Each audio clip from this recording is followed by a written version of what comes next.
Monsieur le Président, Monsieur le Commissaire, chers collègues, je m'associe tout à fait à la volonté exprimée par ce Parlement de vouloir que l'Union européenne appréhende pleinement dans sa globalité la préservation des sols et de leur qualité. Je pense que pour y parvenir, nous devrons collectivement, avec toutes les institutions, être capables de définir des lignes prioritaires et claires. À mon sens, 3 principes doivent nous guider. Premièrement, pour préserver nos sols, il faut déjà s'assurer qu'il nous en reste assez. Si l'érosion est un enjeu mondial réel qui n'épargne pas notre continent, l'artificialisation et l'urbanisation incontrôlée sont la première menace à laquelle nous devons faire face.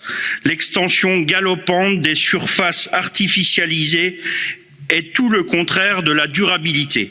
C'est une compétence nationale aujourd'hui, mais c'est indéniablement un enjeu commun. Deuxièmement, aussi bien pour nos forêts que pour notre agriculture, notre premier objectif doit être de garder et de retrouver des sols vivants, aussi bien pour des raisons de biodiversité, de climat, de productivité, de durabilité. En somme, c'est ça le résultat premier que nous devons viser. Troisièmement, il faut que les pratiques agricoles favorables, prairies permanentes, couverture du sol ou stockage de carbone, qui sont bien connus et déjà appliqués sur beaucoup de territoires, soient identifiés, encouragés et rémunérés pour que ce soit par le marché ou par les politiques agricoles publiques. La politique agricole commune contribue déjà et elle peut le faire davantage. Les acteurs économiques ont tout leur rôle à jouer en valorisant ces pratiques dans leur stockage.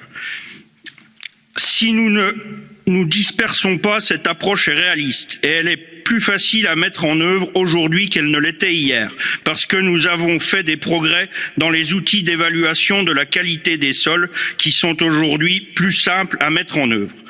Pour atteindre les objectifs ambitieux, nous avons la responsabilité de reconnaître le travail déjà fait par les agricultrices et les agriculteurs qui mesurent parfaitement ces enjeux. Pour ceux qui cultivent et soignent nos terres, leurs sols sont leur support de travail, ils sont bien les premiers intéressés par leur durabilité. Merci de votre attention.